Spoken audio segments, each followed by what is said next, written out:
Bueno, 7:42 de la mañana y a esta hora del día vamos a conversar con nuestro invitado que ya está en nuestros estudios, Álvaro García Manrique. Él es el Intendente Nacional de Prevención y Asesoría de SUNAFIL.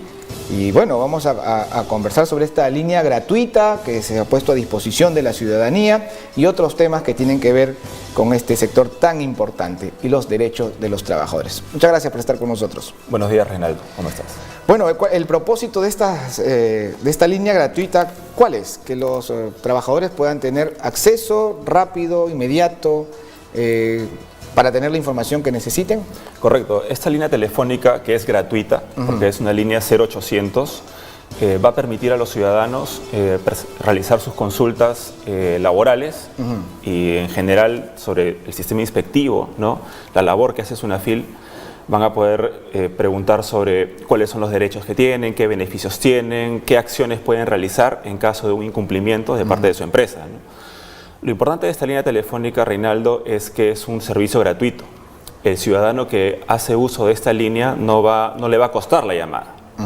¿De acuerdo? Entonces, SUNAFIL ha puesto a disposición esta línea telefónica en conjunto con el Ministerio de Trabajo para que los ciudadanos puedan, digamos, estar más cerca de la administración y puedan conocer de primera mano cuáles son sus derechos. Sus derechos, ¿no? ¿Y cómo hacerlos?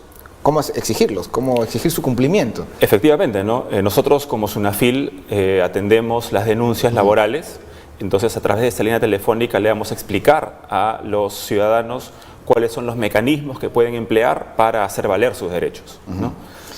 ¿Cómo va el trabajo? ¿Cuánto se ha avanzado en la función que cumple SUNAFIL tratando pues en este esfuerzo de salvaguardar los derechos de los trabajadores? SUNAFIL es una entidad que recibe muchas denuncias laborales a lo largo del año, ¿no? Pero además realiza operativos, digamos, de oficio, programados de oficio, y apuntamos a sectores económicos donde usualmente hay mayor índice de incumplimiento, ¿de acuerdo? Entonces, SUNAFIL tiene esencialmente dos líneas de acción, ¿no? La fiscalización, por un lado, a través de esos operativos o las denuncias que presentan los trabajadores, y una herramienta muy importante que es la prevención, porque nosotros como SUNAFIL también tenemos la obligación de dar a conocer a los ciudadanos y a los empleadores, sobre todo, cuál es la mejor forma de cumplir con sus obligaciones. Entonces, la labor que realiza SUNAFIL está enfocada en verificar el cumplimiento de los derechos de los trabajadores a través de estos dos ejes, ¿no? La fiscalización y la prevención.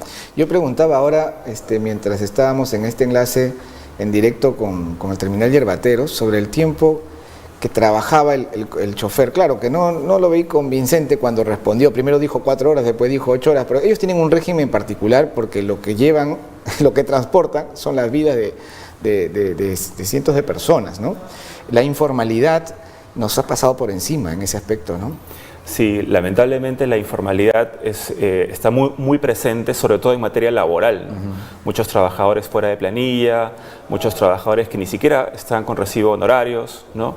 En muchos sectores económicos, transporte, agroindustria, etcétera, ¿no? Entonces, nosotros también como SUNAFIL ya tenemos, digamos, identificados esos sectores económicos y ya estamos realizando mucha labor de formalización. Por ejemplo, en la región de Piura se está trabajando mucho en formalización, se han formalizado un gran número de trabajadores y así estamos trabajando a lo largo de todo este año. Se está sectorizando, digamos, se ha empezado con Piura. Se ha empezado con Piura, se ha trabajado en Ica, en agroindustria, pero no son las únicas regiones, sino en todas las regiones dependiendo del sector económico particular, porque cada región tiene su propio tratamiento. ¿Y cuáles son estos sectores donde se produce más informalidad o, en todo caso, donde se respeta menos el derecho del trabajador? Porque, bueno, se piensa siempre quizás en la mediana empresa, en la pequeña empresa, pero la gran empresa también, ¿no? Claro, la informalidad no solamente se presenta en el informal, ¿no?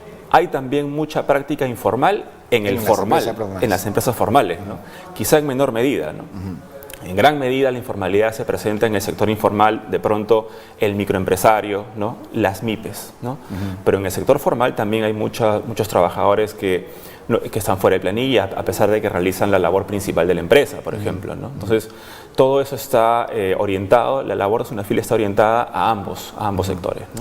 Ahora, yo conversaba con unos ciudadanos venezolanos, que ahora los conocemos a muchos porque están muy cerca de nosotros, están aquí, un buen número de ellos, y incluso algunos connacionales nuestros dicen, los venezolanos no quieren trabajar más de 8 o 10 horas. Y él me decía, bueno, es que allá era impensable trabajar más de 8 horas. O sea, las 8 horas era algo que se cumplía religiosamente. Y entonces los tildamos de ociosos, de engreídos. Y no es eso, sino que hay una cultura del respeto de la jornada laboral. Eso, por ejemplo, a mí me hizo darme cuenta, si es que acaso ya no lo sabía, de cuán todavía atrasados estamos como país en estos aspectos. Sí, bueno, el tema de la informalidad se ataca desde diversos frentes, ¿no? Uno de ellos, quizá el más importante, es la educación, ¿no? La educación de las personas para cumplir las reglas, etcétera, ¿no? Ahora, importante el tema de los venezolanos que comentas, porque sí es bueno dejar en claro que en nuestro país el trabajador extranjero y el trabajador peruano, nacional peruano, tienen los mismos derechos, claro, y las mismas obligaciones, ¿no? Más allá de las modificaciones que puede haber en regímenes tributarios, por ejemplo, laboralmente tienen las mismas obligaciones. Entonces, el cumplimiento de la jornada de trabajo, viéndole dado la obligación del trabajador, es igual para ambos, ¿no? Y el derecho a la remuneración mínima vital es igual también para ambos. Y además de todos los beneficios laborales, ¿no? Ahora, ¿qué sanciones hay efectivas para las empresas que incumplen con los derechos laborales? Correcto. SUNAFIL, como cualquier entidad fiscalizadora, ¿de acuerdo? Fiscaliza el cumplimiento de obligaciones y sanciona los incumplimientos. Los incumplimientos están tipificados en la norma, ¿no? Y entre ellos está, por ejemplo, el incumplimiento de los beneficios sociales, el incumplimiento de la jornada de trabajo del personal, etcétera. Y están clasificados según la gravedad, ¿de acuerdo? Entonces, las sanciones que impone SUNAFIL, básicamente económicas, las multas, están calculadas en función de la gravedad de la falta y además del número de trabajadores que han sido perjudicados con el incumplimiento de la empresa. Por ejemplo, una empresa que hace trabajar a sus trabajadores 60 horas a la semana, cuando sabemos que la jornada máxima semanal es 48 horas, está incurriendo en una infracción muy grave. Y al ser una infracción muy grave, ¿de acuerdo? La tabla de multas que se aplica es la más alta, ¿no? Por ejemplo, en materia, una mediana o gran empresa, digamos que tiene a 50 trabajadores, ¿no?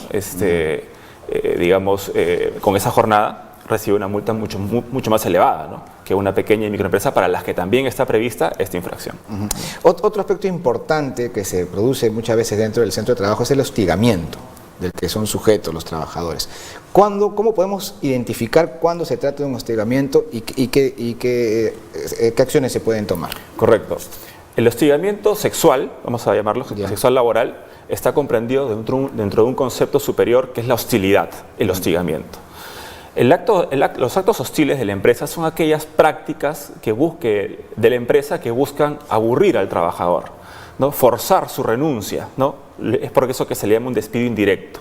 Por ejemplo, comienzo a pagarle su sueldo fuera de plazo, sistemáticamente, le asigno funciones que se encuentran por debajo de su categoría, ¿de acuerdo? Le reduzco unilateralmente su remuneración, entre otras prácticas, se consideran actos de hostilidad. Es acto de hostilidad también el hostigamiento sexual laboral, ¿no? Y precisamente el día de mañana, 27 de febrero, se conmemora el Día de la Lucha Nacional contra el Hostigamiento Sexual Laboral. Es el segundo año que se va a conmemorar. El primero fue el año pasado, porque el año pasado se cumplieron 15 años de la ley que actualmente regula el hostigamiento sexual laboral. El hostigamiento sexual laboral es también un acto de hostilidad que tiene una regulación propia, ¿no? Y frente a los actos de hostilidad, en general, ¿qué puede hacer el trabajador? Porque muchas veces el trabajador se siente amedrentado. Pues no, si yo denuncio, una cosa es denunciar un despido arbitrario, estoy despedido y lo que quiero es retomar, y otra cosa es denunciar un hostigamiento, por ejemplo, un ejemplo que se ve, ¿no? Que lo pongan a hacer trabajo que están por debajo de para lo cual él está calificado y ha sido contratado. Yo conozco casos, secretarias que la ponen a hacer de seguridad, ¿no? Algo así, ya. Pero eso la ponen en conflicto con su empleador, ¿qué garantía hay de que se va a poder hacerse una denuncia y esta va a llevar a un buen puerto? Correcto. El trabajador puede elegir dos vías, la vía administrativa con SUNAFIL y la vía judicial. Pueden ir en paralelo, voy a explicarlo. Puede presentar una denuncia en SUNAFIL para que un inspector constate que efectivamente hay un acto de hostilidad. Por ejemplo, que le están asignando funciones por debajo de su calificación. Sin perjuicio de ese procedimiento, de esa denuncia, que podría culminar en una multa a la empresa, el trabajador puede, con su empresa, realizar dos acciones adicionales. Primero, tiene que enviar una comunicación a la empresa exigiendo que se restituya la situación. Es decir, restitúyeme las funciones para las cuales yo estoy calificado. Si la empresa restituye, bueno, se solucionó el problema. Pero si la empresa no restituye las funciones, el trabajador puede darse por despedido. Eso es lo que yo me refería al despido indirecto, ¿no? Están forzando mi salida, yo me doy por despedido y no es que quede desprotegido el trabajador, porque acto seguido puede interponer una demanda judicial exigiendo el pago de una indemnización como si lo hubieran despedido de manera arbitraria. Entonces, hay una protección tanto a nivel de inspecciones laborales de SUNAFIL como a nivel judicial. ¿No? Y mientras tanto, mientras el proceso continúa, ¿la persona sigue asistiendo a su centro de labores? A ver, si el trabajador accionó judicialmente porque se dio por despedido, imaginemos, ya no. Ya. ¿Y si es por la vía administrativa con SUNAFIL? Si es por la vía administrativa y el trabajador no se da por despedido, por supuesto que sí, claro, va a seguir trabajando, ¿no? Mientras se lleven a cabo las investigaciones. ¿Y cuáles son los plazos en el caso de SUNAFIL propiamente? ¿Cuáles son los plazos en que una denuncia presentada, pongamos un caso como este, es respondida? ¿Cuál es el proceso también? Correcto. Un trabajador presenta su denuncia de dos maneras. Puede hacerlo de manera presencial, acercándose a SUNAFIL, o de manera virtual a través de la página web de SUNAFIL. En cualquiera de los dos casos, el acto siguiente es que se califica la denuncia y se genera una orden de inspección. Bueno, dependiendo de la carga laboral que maneja SUNAFIL, digamos que en casos urgentes puede generarse en la semana, ¿no? O en todo caso en las próximas semanas, ¿no? Una vez que se genera la orden de inspección, el inspector, y le asignan el caso a un inspector, el inspector tiene 10 días hábiles para comenzar su trabajo respecto a ese caso. Usualmente la primera actividad que va a hacer el inspector es acercarse a la empresa, ¿no? Esos 10 días para iniciar esa labor y luego tiene 30 días para terminar las investigaciones.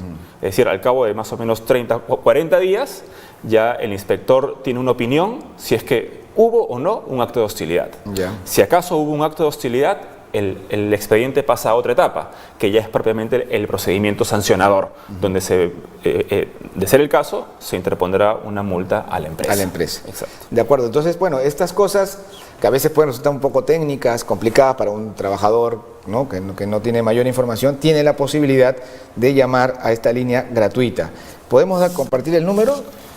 Por supuesto. Ahí lo tenemos en pantalla, ahí está, ¿no? Es el 0800 16872. 0816-872, una línea gratuita. Está, me imagino que en horario de oficina. Sí, de 8:30 a las 5:30. Hasta las 5:30 de la tarde, desde las 8:30 de la mañana, y a ella pueden acceder por información de la que necesiten y orientación, me imagino, ¿no? Claro, digamos, en el caso de un trabajador que esté en una situación como la que estamos conversando, nos puede llamar y profesionales calificados le van a explicar cuáles son las acciones que puede realizar. De acuerdo, muchísimas gracias. Gracias por estar con nosotros. Hemos estado conversando con Álvaro García Manrique, Intendente Nacional de Prevención y Asesor.